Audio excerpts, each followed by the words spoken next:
श्री कृष्ण की वो 5 बाल लीलाएं जिसके बाद लोगों ने उन्हें भगवान माना। नटखट बाल गोपाल ने जन्म लेते ही अपनी लीला दिखाना शुरू कर दिया था, जिसे देखकर सब हैरान थे। जन्म के समय हुआ चमत्कार।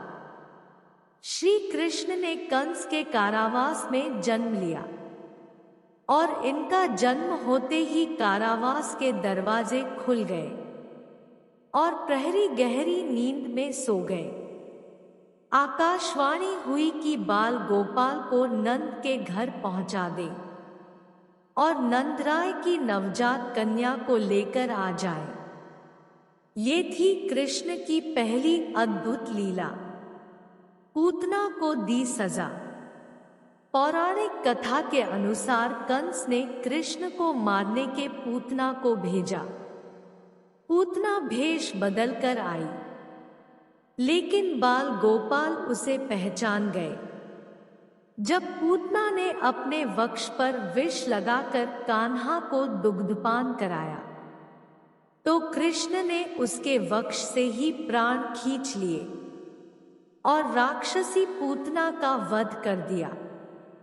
कृष्ण के मुंह में दिखा ब्रह्मांड। एक बार खेलते हुए बाल गोपाल ने मिट्टी खा ली थी। बड़े भाई बलराम ने कान्हा की इस हरकत का जिक्र मैया यशोदा से किया। जब मैया ने कान्हा का मुंह खोलकर देखा, तो उन्हें समस्त ब्रह्मांड दिखाई दिया। कृष्ण की इस लीला को देखकर मां यशोदा आश्चर्यचकित रह गई। कालिया का सिखाया सबक। कहते हैं, यमुना नदी पर कालिया नाग ने कब्जा जमा लिया था।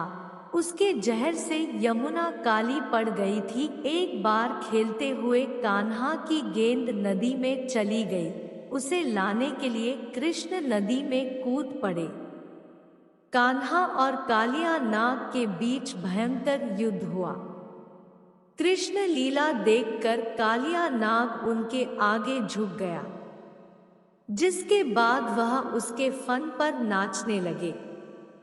उंगली पर उठाया पर्वत। एक बार इंद्रदेव ने अहंकार में गोकुल में इतनी बारिश कर दी कि गांव डूबने लगे। ग्वाल, बाल, मनुष्य सभी के प्राण बचाने के लिए श्री कृष्ण ने बहुत छोटी उम्र में एक उंगली पर गोवर्धन पर्वत को उठा लिया। सभी ने अपने प्राण बचाने के लिए गोवर्धन पर्वत की शरण ली। कृष्ण 7 दिन तक भूखे इसी तरह खड़े रहे। इस तरह कान्हा ने इंद्र का घमंड चूर चूर किया।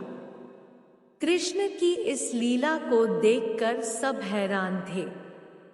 दोस्तों, अगर आप आगे भी ऐसी जानकारियां प्राप्त करना चाहते हैं, हमारे साथ अंत तक बने रहने के लिए धन्यवाद।